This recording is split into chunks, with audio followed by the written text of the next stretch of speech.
They've got more legs than sense. And tonight, they're starring in our nightmares. So let's talk about creepy crawlies.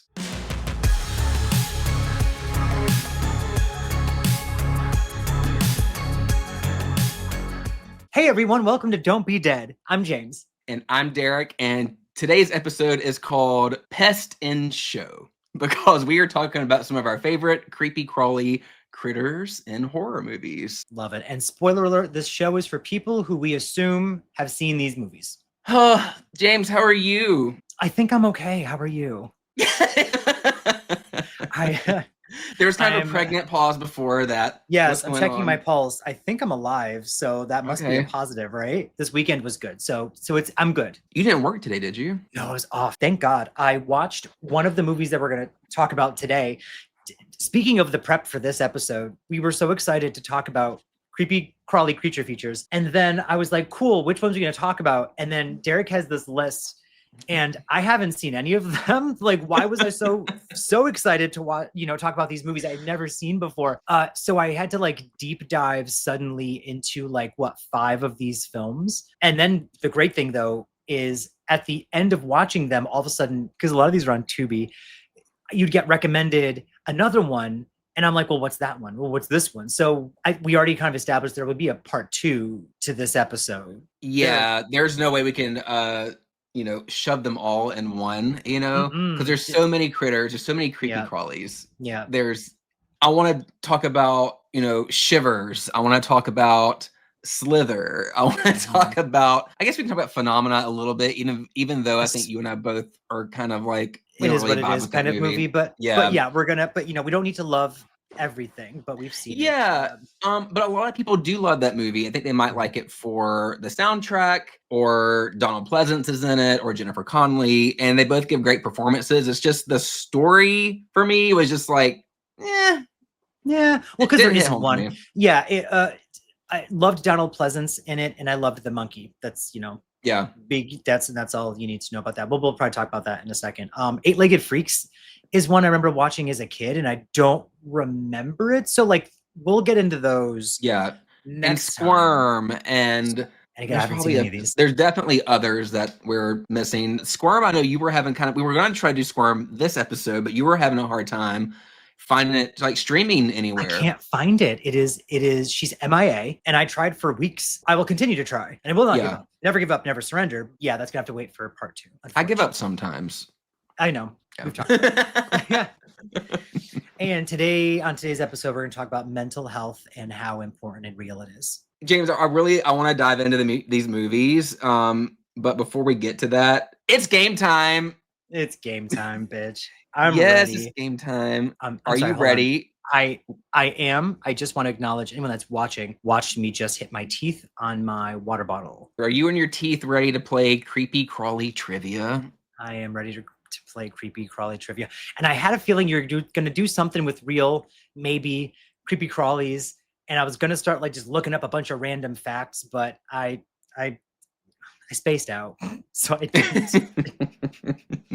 I think I saw a squirrel, or I don't know. We disassociated a little bit, or saw something else on the internet that popped up first, and it took you in a rabbit hole and forgot to look back. I do that all the time. Yeah, accidentally ended up on this episode. So I'm excited.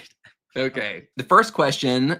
This is just trivia about creepy crawlies, real life creepy crawlies, James. So you hit the nail on the head. We're not totally dumb. We do like to educate ourselves and others from time to time. Don't speak to me. I am absolutely I'm speaking for both of us. I'm the spokesperson. Don't put thoughts in my brain, Derrick. Don't you ever. Don't you ever. What I say well, before, you started tonight. Yeah, that's how you started it tonight. You said, I was thinking earlier, and I told you, it's like, ooh, James, I told you not to do that. Yeah, we've asked you not to. Sorry. She doesn't listen. Okay, here we go. Question 1. This is a multiple choice question, James. God. Which of these is not a real bug? Is it A, an assassin bug, B, a kissing bug, C, a vampire moth, or D, a blood weevil? See, kissing bug sounds ridiculous. Like that would not be real. But I feel like because it sounds like it shouldn't be real, it is real. And the last one sounds like an actual bug. So I'm going to say D. D, a blood weevil. A blood weevil. You are correct. Yes. Yes. The one that actually sounded like a bug. No, bitch. Yes. That ain't no bug. That ain't no bug. That ain't no bug. What's funny, kissing bugs, they're in the news recently, James. Apparently, they carry parasites and they bite your face because they try to get you when you sleep. And apparently, they're in the United States to stay. Like they are like new to our continent or our country. Well, that shit. They might be new to North America. I don't know. Great. But kissing bugs have been, hitting headlines recently. Okay, so now we have bugs. They will cause severe reactions, like in your sleep. They're vicious. Watch out for kissing bugs. Look out for them. They're here to stay. Son of a bitch. They're here to stay, is what the news said. So, if you ends. believe it. Question 2: how many legs does a centipede have? What centipede is 100, isn't it? Don't ask me. Yes, 100. 100. They have 100. Okay, this. You know what? I'm gonna do this. Okay. But also add that it's kind of a trick question because it's not always 100. Centipedes can have anywhere between 30 to 354 legs. Okay, here's an interesting one. Oh. What insect can survive decapitation for several days before dying of thirst? Cockroaches. Learned it from Mimic. Yes. James, you know a lot about bugs. I had no idea. Yep. A bug connoisseur. I am a bug connoisseur. Okay, side tangent for a second. Do you find that you know a lot of random shit specifically from movies and you would not have known it otherwise? Sometimes, yes. Someone said something to me the other day, and for fuck's sake, I'm not going to remember what it was. But in that moment, I immediately knew the answer, but then also knew that I knew it from a specific scene of a movie. I feel like if I get lost in the woods, I could figure out how to find north because of the movie Edge. Oh, The Edge. Oh, with the North, is that the North Star that they? He uses a sewing needle, but he puts it on like a leaf with a little bit of water in it, and it like he just wool on his shirt and he drops it in there, and it kind of goes to north. I don't know what I would do with the information that way is north, but I could find north at least. You could find north at least. Yeah, that movie was good. I only watched it once, and then the bear attack was too vicious, and so I didn't watch it again. It was scary. Yeah, it was scary. I didn't see that coming. Like I went to go see that movie with my mom and my dad because they wanted to see it, but I had no idea what it was about. Like I don't think it was. Maybe it was advertised as like a killer bear movie or just like a outdoor adventure. I don't remember. Yeah, but it's kind of it's I knew pretty nothing. vague. Yeah, you knew.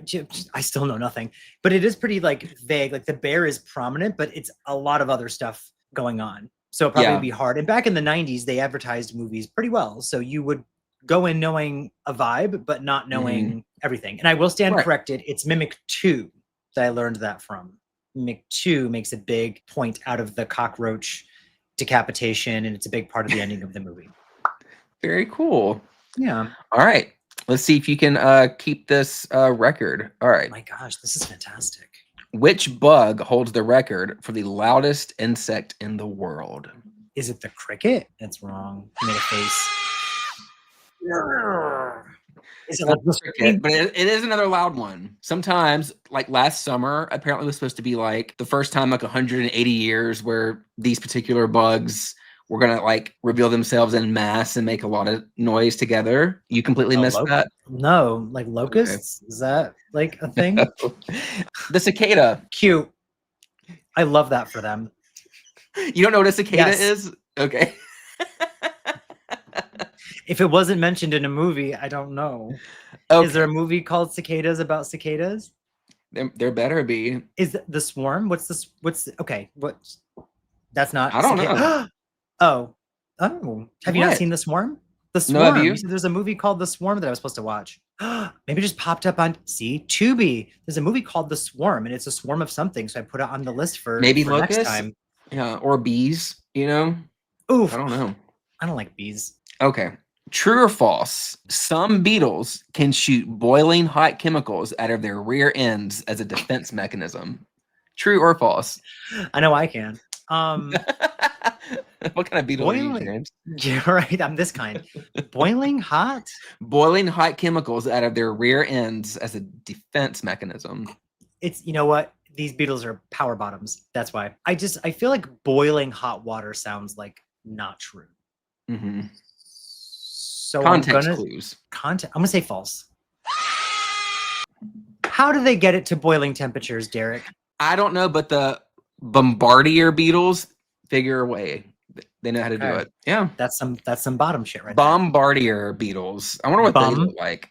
You there. know, I was gonna say, in Yeah. a world of generic defense mechanisms, be different.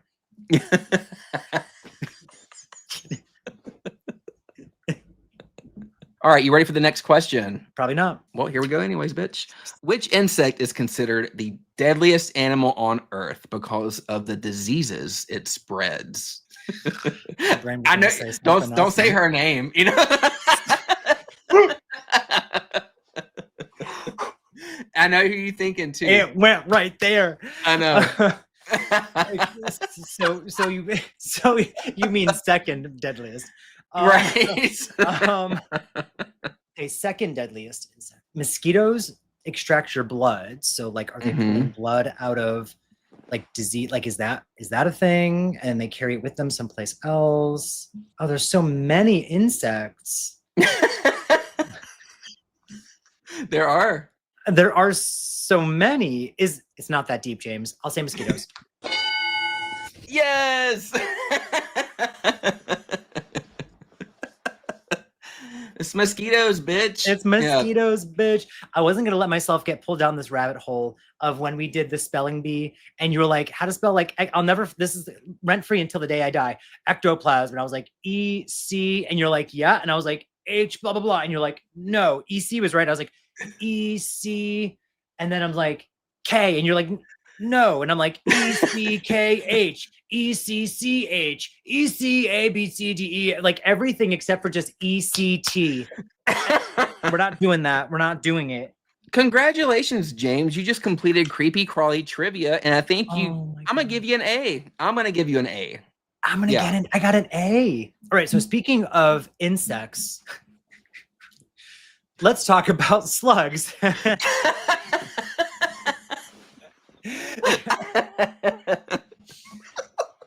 God, I'm so good for a segue. Now, we were discussing creepy crawly creature features, and a lot of these are bug movies. If you didn't guess from everything we've discussed so far in that game. But I think the first movie that you called out when we said creepy crawly creature features was Slugs. It was Slugs, and unfortunately, I think Slugs kind of bugged you. Oh God, I hate her so much. Was I a little bugged by it? A little bothered. You're so dumb. Yeah. Something that just kind of nipped at you. You were stupid. Yeah. It kind of got under my skin. It got under my skin. Yeah. Yeah. Like in a weird way. Like I just felt like all slippery afterwards. Slugs, released in 1988. I think it's a Spanish directed English language movie. Because if you notice parts of it, it looked like the dialogue was not syncing up with the mouths. Did you notice that too? I had such a call out, which did add to some of the charm, because I'm going to classify this as like a so bad it's good. Although of the movies we're going to discuss today, I think it probably falls toward the bottom for me. I know that like hurt your heart, but I did, and I get it. I rewatched it last night, and I'm like, I could see where James might not vibe with this that much. It's got some good scenes and some good practical effects. But adding to the charm was, some moments the ADR is atrocious. The ADR is giving like Jaws the Revenge. Like it's everything was like dubbed after the fact, right? But or like a Dario Argento Bava, like it's giving kind of that, but only sometimes. But the scene that sticks out the most as being weird and bad ADR and just like, what am I watching? But then becoming like the best scene of the movie is the dinner restaurant scene. The thing is, like, the acting in this movie is bad, which I don't need it to be good. there's a couple of other movies we're going to talk about. The acting is atrocious and the movie is phenomenal. So I was like, the story's not working, the acting's not working. Like, I'm just not connecting with this movie. But then this random scene happens and they're closing a deal, I think, to open like a new mall or something that's on this property that has toxic waste that has leaked into the sewers and contaminated the slugs, which there are killer slugs in the sewer and they creep out. Yes. And they creep out and then they get you under your skin, literally. And that should add a sense of urgency, but the way it kind of comes to fruition is just like completely lackluster. But in this scene, it's bad ADR. And the guy is like, he's mouthing the words correctly. Like he is saying like, wow, that's a great deal. But the words don't quite match, whatever. But then he proceeds to take a sip of water and his nose just starts to bleed into the water, which was great. The reactions of everyone around him are great. And he gives suddenly, because he was a terrible actor up until this moment, he just gives the most batshit crazy, screaming his head off performance. And it's amazing. And then worms literally like burst out of his eye sockets and his face. And it is so amazing. But before you get into it, I just wanted to say what follows goes right back into no one really knows what's going on in this movie. I'm reading the lines verbatim. I had to write them down. I can't wait. This is one of the good friends we've established, a good friend of the lead actor, who, if Razzies existed, I hope he was nominated and he won. This is him finding out that his best friend, is dead, sadly passed. He says, "Who died?" And the restaurant guy says, "I thought you knew, a friend of yours, Dave Watson." And the guy goes, "What?" And then that's it. It just, the rest of the scene just kind of, he's like, "Well, what happened here?" He's like, "Well, if you just give me 5 minutes, I'll figure that out." No tears. Also 20 witnesses in the restaurant. No one, they think that he ate something bad, even though they established that he's not eating any food. So just like, I was like, oh, that's going to come into play later. Like he literally says like, "I'm not hungry," and takes no bites of his food. And then they're like, there were worms in his food. That never comes up again. So that was it, a great practical effect moment. I'm sorry, I just completely dominated that entire portion of the conversation, but I just needed to get that shit out there. That it was just there's such a contrast in like the good and the bad and the ridiculous in this movie. Anyway, I'm done talking about it. Well, I have a couple favorite scenes. Probably my favorite scene in the movie, it starts out there, is that establishing shot of this beautiful, I think like mint green house with like a greenhouse attached to it. And it's this older couple who are really into gardening. You're in this greenhouse and there's all these plants. And, the husband's out there working on stuff. The wife comes out. She's really loud and obnoxious. She's smoking her cigarette. She's, vacuuming, whatever.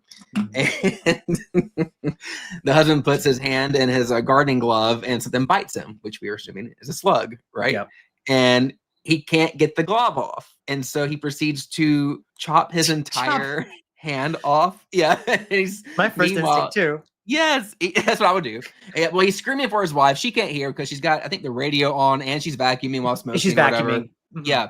And she stops. She finally hears him screaming. She runs out there and the chemical spilled, throws her cigarette down and boom. And then, they both die. There are There's this big explosion. Yeah. Of explosions in this movie. This movie loves explosions. There was that explosion. Budget. There was a sewer explosion at the end. There's also a very cool Halloween tailgate party. Like this movie is set like on and around Halloween, which I think was kind of cool, It is, but underutilized. Yeah. And then it's definitely fall. You see leaves on the ground everywhere. It's got that like fall overcast like vibe the whole time. But they never really dive into it except for like a high school tailgate party where you see a couple of they're like in a field and you see a couple of jack-o'-lanterns just like on the hoods of cars, like in the background. They ran out of budget. It's fine. They did. They didn't have enough budget for Halloween because they used it all for the explosions. Exactly. The explosions and the worms coming out of the face. Like you could tell where the money went and then where they were like, Yeah. And I really wish they had leaned into the Halloween party, the tailgate. Everything seemed kind of like they started a thing and then never finished the thing. Just like before with the like establishing shots and conversations that do not go anywhere. One of my favorite characters in the movie is Maureen, who is the blonde drunk lady in the beginning who I think her man is the one who closes the deal and worms come out of his face. Yes.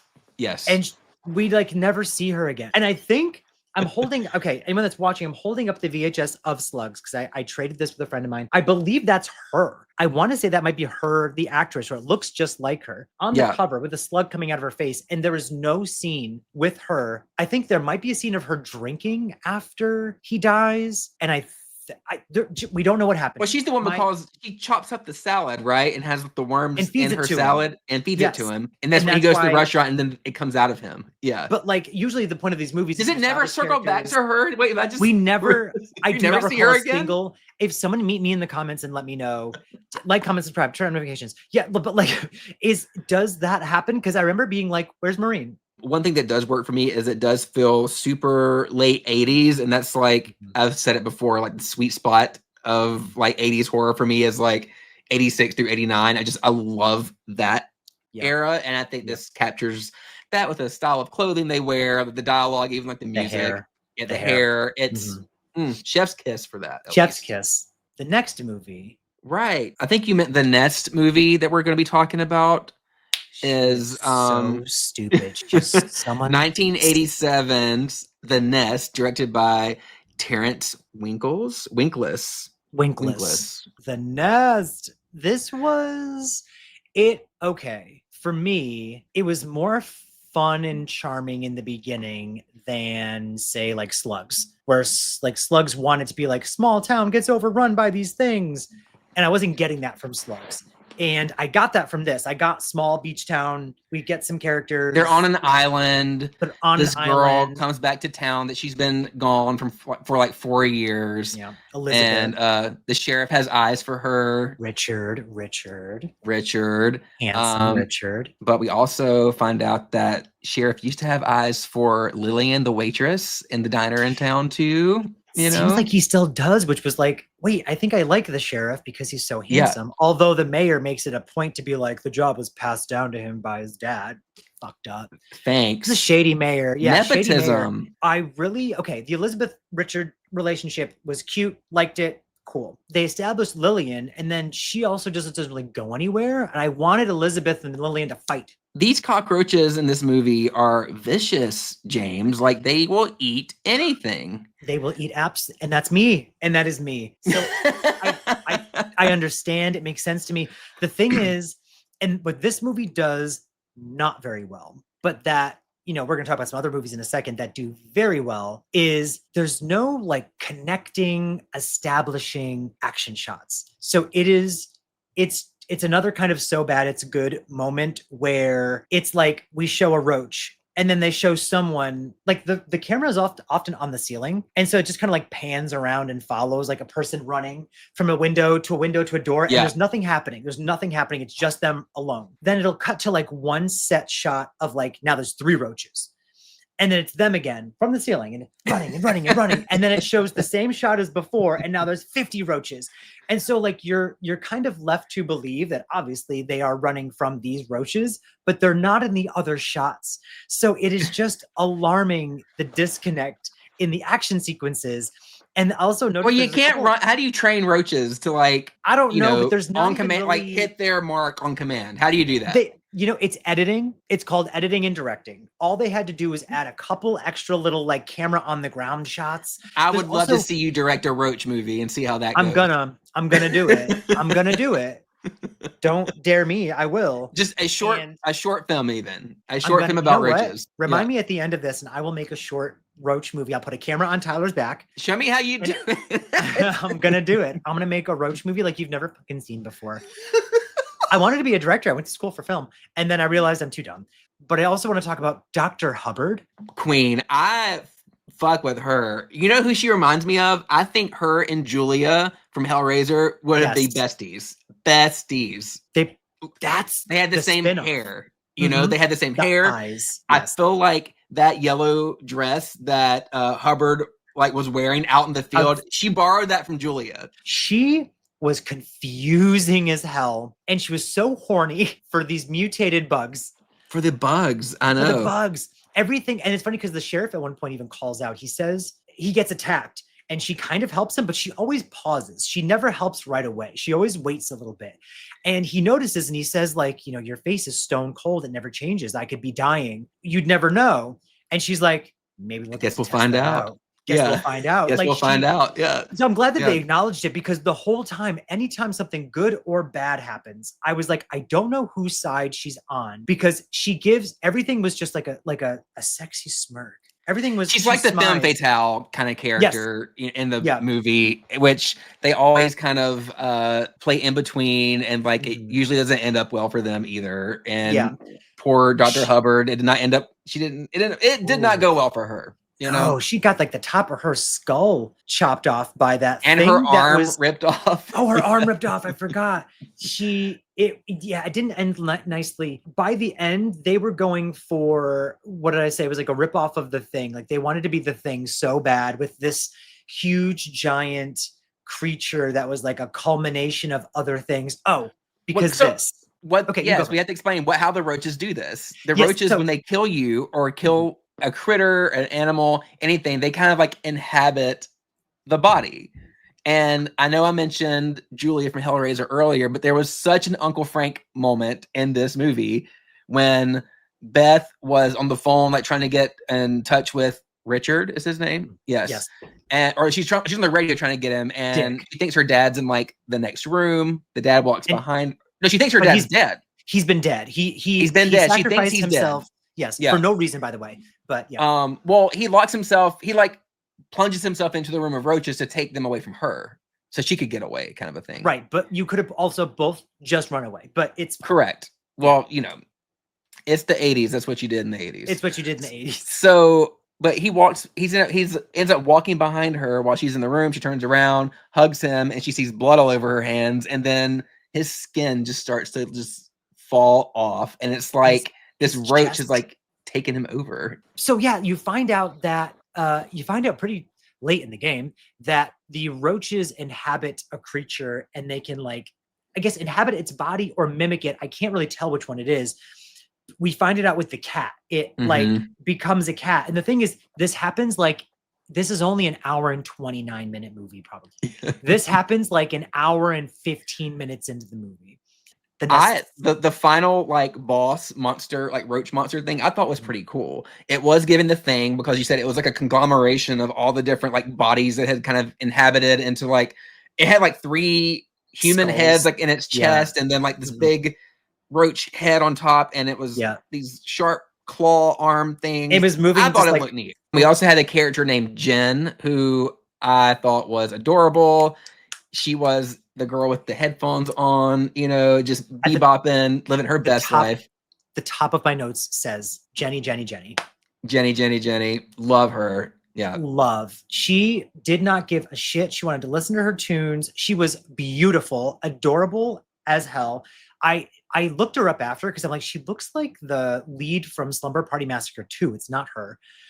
She didn't do much else after, which sucks, but icon. But what I've noticed with a lot of these insect movies too, the older ones especially, most of these are 80s so far, is it always ends with like a shot of one bug. I have that in my notes. I was going to say the same thing. It happens almost every time. It ends with like, there's one left. Slugs, and I'm pretty sure had one left, right? Slugs did. The Nest had one left. The Nest did. I mean, we're going to talk about Ticks, but Ticks did it as well. Ticks did it as well. It has that final shot of one little thing surviving, whether it's like one thing at the end, a little egg or just one of the little, there's always at least one. They want it to be a franchise so bad. Do you know what I mean? Yeah. Making it easy for you. And the distributors were like, no, thanks. Ticks. Directed by Tony Randall, who also directed Hellraiser 2. Isn't that cute? Yes. I watched this a few days ago because you told me to. It's got Seth Green of Can't Hardly Wait and everything. Seth Green's and everything. Carlton from Fresh Prince and the girl from The Dentist. Amy Dolan's is in it. What I like about Ticks, I enjoy this movie, but what I like about it is that it reminds me of kind of like a featured length R-rated Goosebumps episode. Do you know what I mean? That's like the vibe it gives me.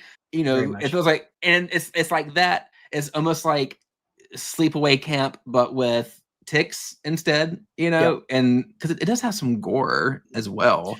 But essentially, the overall like premise of the movie is there is a group of kids that get taken to like troubled teenagers. They get taken to camp. They're supposed to like connect with nature, and it's supposed to like heal them or whatever. But there's mountains nearby, and on the mountains there's like pot farmers, and they're using like certain chemicals on the marijuana to make it grow like bigger and better, and some of that gets on ticks and turns them into gigantic mutant aggressive ticks, monster ticks. And it is giving Sleepaway Camp 3. That's the same basic premise, right? Like the troubled kids go to the camp and stuff. The girlfriend Holly, who had like every like early 90s like third grade teacher haircut, it's like when they all cut it short. Yes. And like it's like they are all trying to like look like Joni Mitchell for some reason in the early 90s. What was that about? The practical effects started great and then they stayed great. And I feel like after watching this one, I was like, okay, I prefer my swarm of killer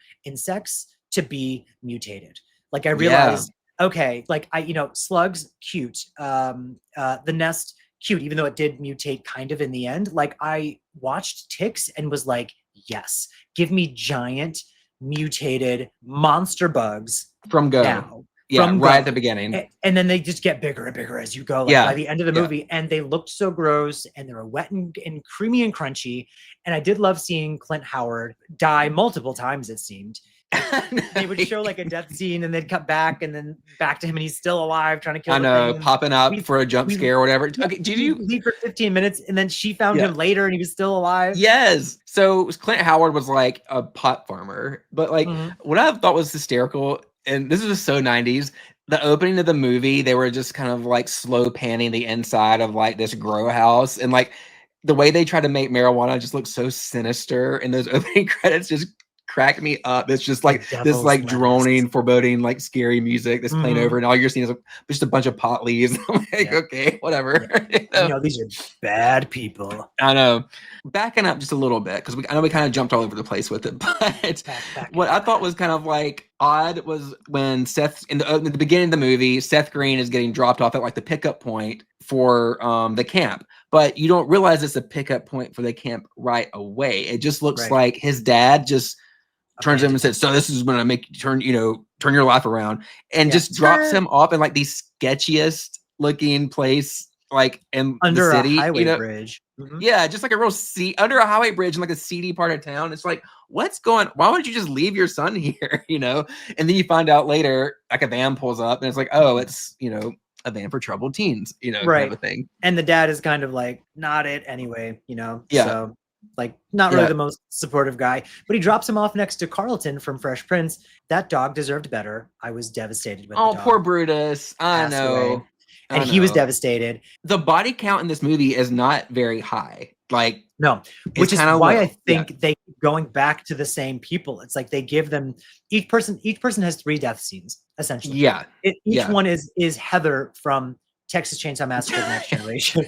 Each of them, they just keep coming back. Yes, mother, yes.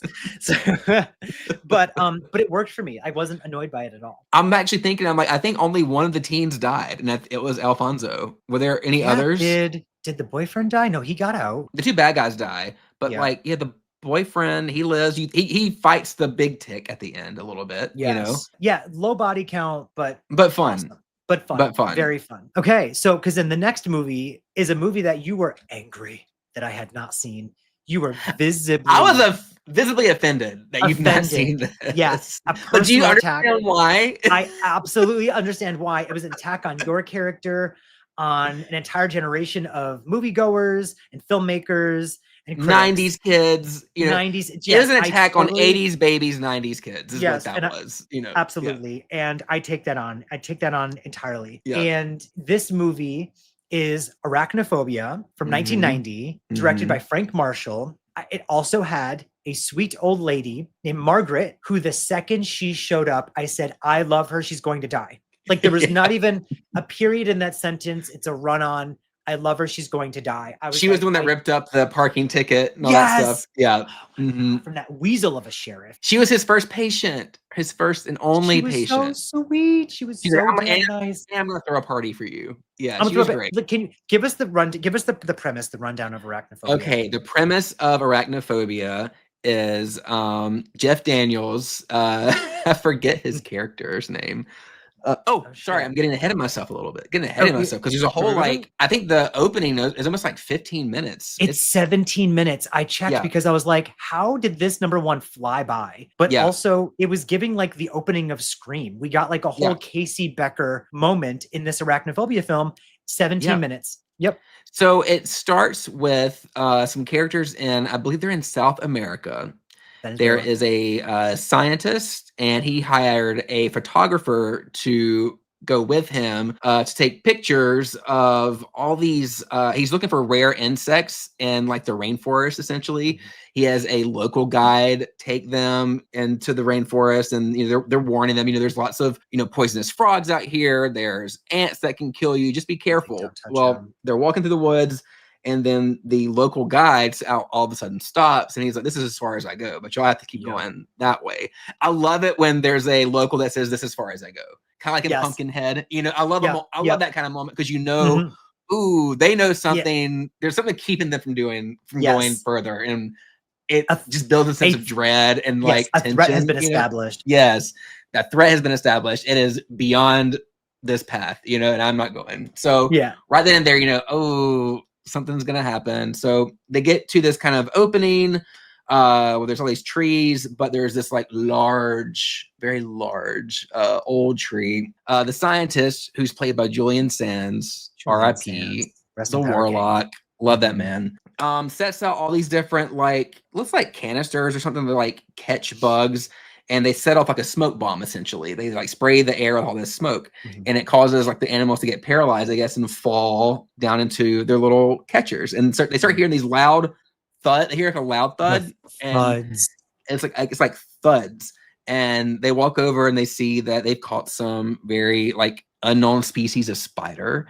It looks like a giant tarantula. It's like and they use real spiders in this movie. They used one called the one with the main one, the general, was a actual large tarantula. Okay. And the baby spiders they used later on were non-venomous spiders, I think from New Zealand they had shipped in for this movie. Yeah. Did they kill any of them? No, they did not. Okay, good. They kill a lot of spiders in this movie. They kill a lot of spiders, but apparently the ones they kill are fake. And there's a scene where there's a real spider, like when John Goodman's character was going to go step on that spider. Apparently, they cut a hole out and hit the sole of his shoe so it would just step over the spider and not crush it. Oh, wow. So they were very careful not to kill the spiders in this movie. They catch all these different bugs, but the big find is the spider that they've never seen before, and it's enormous. And the photographer there is freaking out. He takes his pictures, whatever. Fast forward a little bit, they're back at their camp. They're reviewing all the specimens they found, and the photographer's not feeling well. And so he has like a fever. He goes to lay down. Well, the camera cuts, and you see this enormous spider, which they presume, I guess, was paralyzed or dead from the toxins. He hitched a ride in that guy's backpack. He gets out, crawls underneath his blanket, fangs him, and the guy like has a seizure and dies like instantly. He's dead. First of all, before we even continue past that scene, Julian Sands does not prepare that photographer for a single thing that he will be doing on this entire trip. Let me tell you, he does not. The guy is like, "Where are we going? What are we taking pictures of? When are we?" He never knows, and then it gets to the point where he even is like, he sets up the things to catch the spiders and the gas, and I'm even like, "What are we doing? Like, is it going to like make them go up? Are they going to fall down? Like, what's going on here?" And once they start falling, then Julian Sands goes, "What are you doing? Take some photos." And the guy's like, "Of what do you, I don't know. What do you like?" Imagine not preparing. And at one point he does say, like, be prepared. Prepare yourself. And he puts his hat on. Yeah. Yeah. He's like, because he knows all this shit's going to fall. But like, tell me shit is going to fall on me. Yeah. My God. Our poor photographer dies from the spider bite. And they box him up and ship him back to his family in California. But little do they know that big ass spider that killed him hitched a ride in the casket. and sucked him dry too. Sucked him dry. They were going to have an open casket funeral, which is so old-fashioned, if you ask me. Yes, But yes. it's the 90s is what you did. The coroner opens, or the mortician opens like the casket, and like this dude is like mummified. Yeah.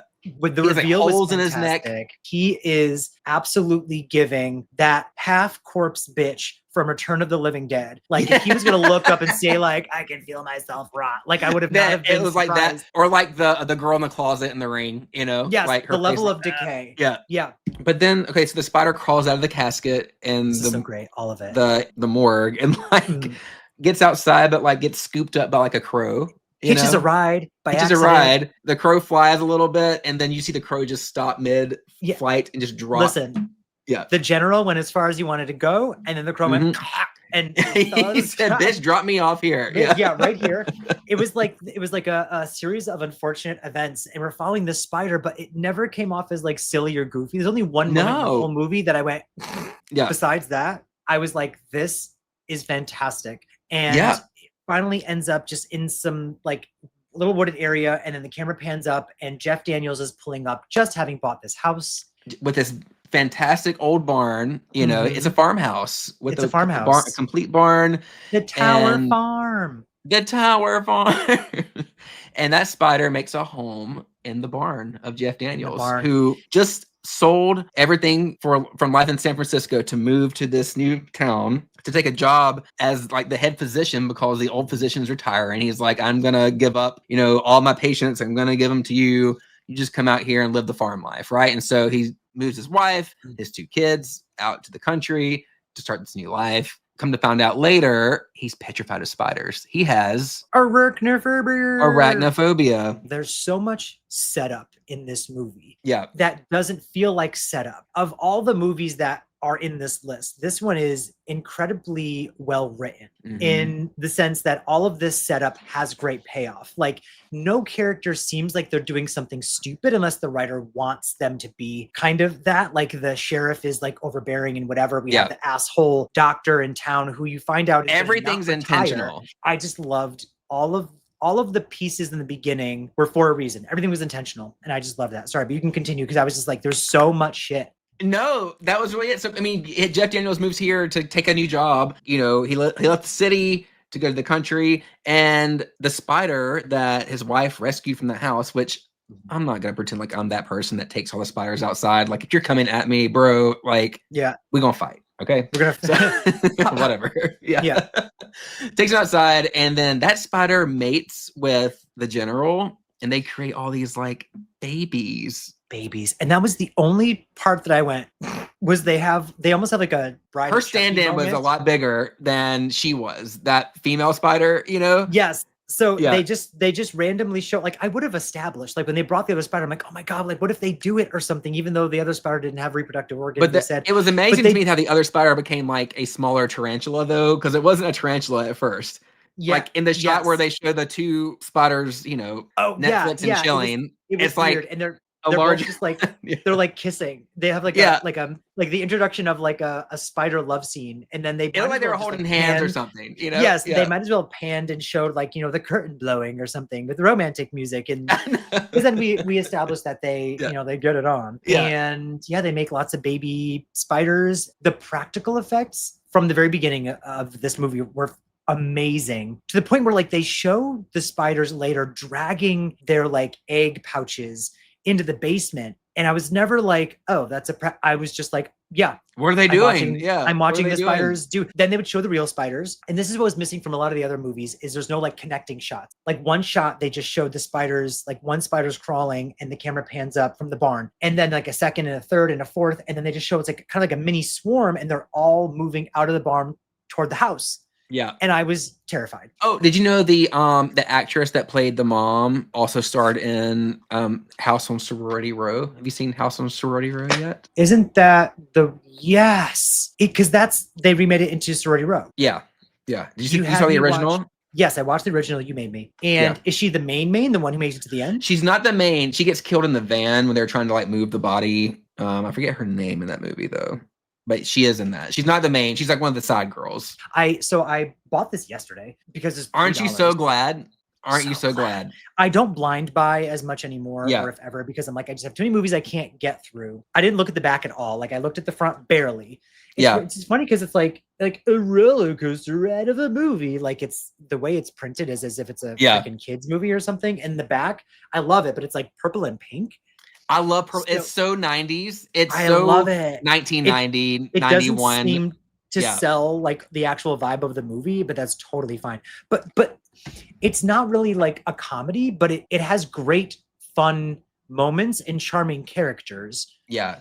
Well, there's always there's tons of shots of like spiders crawling towards people or like your foot, and like right before the spider gets on your foot, the foot gets lifted up. You know, there's tons of those moments, or like your hands somewhere and the spider's crawling towards your hand, and like you lift your hand up at the last second. There's tons of all that, and I could see like that kind of making people giggle back in the day. But I was so tense. I was so tense the whole time, because sometimes it was like they would get you and sometimes they wouldn't. I did not think Margaret would die first. The first person to die in the movie, well, besides, the photographer. Yeah. But the first person in this town. In the town. Yeah. It's Margaret. Oh, and then finally the doctor, the old doctor. I was so happy. That's one of the moments where they kept psyching us out, where he was like walking on his treadmill and in his house, and the spider gets on the treadmill and you think it's going to get him, but it obviously gets taken by the treadmill. Yeah. It goes towards his slippers. I'm like, okay, here we go. It's very Final Destination, Very Final Destination for spiders. And it goes into the slipper, and we're waiting. He walks to the slippers, and then walks away from the slippers. And his wife says, you're going to get your cold feet or something. So the floor is cold. The floor is cold. And I was like, I hope you're always right. Yeah. Yeah. I thought he was going to walk up to the slippers and we're going to see the spider walk away. Didn't. And he fucking died. I was so happy. I wanted him to die so bad. That one really stuck with me as a kid, because I didn't really elaborate on this much on our What Scared Us as Kids episode. Right. This one really freaked me out because I started thinking about it. Like, I would be afraid to put my shoes on. I'd have to like step on my shoes first, and then try to like knock them out to see if there's anything inside of it. And then being in the shower freaked me out. Like when I would close my eyes, I would just imagine if spiders are going to crawl on me, That shower. And I get that the water was just turning on in the scene with the girl, but the spider landed and then there was like a beat and then the water came on. Girl. Yeah. But, but then at the same time, her dad was sitting on the toilet and the spider was crawling. He went in the toilet. Yeah. Yeah. Final Destination for spiders. You can't, no place is safe. What were your overall thoughts, James? Like, God, I just loved it. It was kind of like Tremors for me, where the threat was real. I was actually in suspense. I was scared. I was worried. I loved practically every character, but it was fun. This leaned more serious and scary for sure than Tremors, where Tremors definitely leaned into being like a full comedy, action comedy. But I just had so much fun. This became like an instant. The acting, the music, the directing, the editing, like there's literally not a single thing I can think that I'd want to change about this movie. Even to from the first like opening shot of Venezuela, I was like, that's cute. All the way to, again, it goes to the writing, this bottle of wine. Do you remember the bottle of wine that is established? Yes, the chateau. This bottle of wine is a whole character. The chateau. It's a talking point in the beginning. It's used to, help you kind of know who this character is. It's a big part of the rest of the movie, with him having his wine cellar that he wants to call a basement, but it's a cellar. And because there's a part where he's throwing wine bottles at the spiders. At the thing at the end. And he picks up the chateau. He says, not the chateau. Not the chateau. Puts it down and starts throwing the other ones. Yeah. To the very fucking end. Final shot. They finally say, we've gone to San Francisco. We've left the countryside. We're in the city. We're back. We're coming back to San Francisco. This chateau has survived a swarm of mutant spiders, cross country, everything, whatever, burning house. Cool. He pours a glass. And then there's an earthquake, and they're like, okay, we have this to deal with now. Earthquake or mutant spiders, whatever. They run to go check on the kids, and then the earthquake hits again for just a second, and it knocks over the bottle. Knocks it over, and it starts pouring out. And it just pours out for the duration until the credits start to roll, and it fades out. And I was like, that literally is peak writing. It is just so good. I literally loved it. Having a budget helps too. It helps you can hire good writers. This had a $22 million budget. And it made like 54 million, I think that's so back then that probably was that's great. A success. Creepy Crawly Creature Features, part 1. This is very So where would you rank it as like a subgenre for you? Like as like creepy crawly movies? Because it's something that like I never really think about until we started planning out episodes that we want to cover. Like it came up, and I it's realized like, I actually have quite a collection of movies that fit that, but I've never actually, considered them as a subgenre, even though they totally are. Yeah, I love the idea of a creepy crawly creature feature. I just don't think there are enough great ones, and I hope that changes. Mm-hmm. And we're about to watch a shit ton for, whenever we do part 2 as an episode. But of all the ones I watched, I'm like, we could have 3 episodes of this as I'm looking at this. This could be 3 episodes. We're gonna like keep a part going. 3. Let's do it like they do like those 80s slasher movies where there's like 10 sequels. Like we're gonna do a sequel to this. Meet us in the comments and let us know if you agree with our picks for part 1. Do you like creepy crawly creature features? That's a tongue twister. Do you not? Well, and as we're planning future episodes, if there's something you think we should check out that fits that category, let us know because we'll watch it. Let us know in the comments, please. You can listen to more Don't Be Dead wherever podcasts are available. Please leave us a review. Like I said, also comment more movies we can watch for next time. And until next time, don't be dead.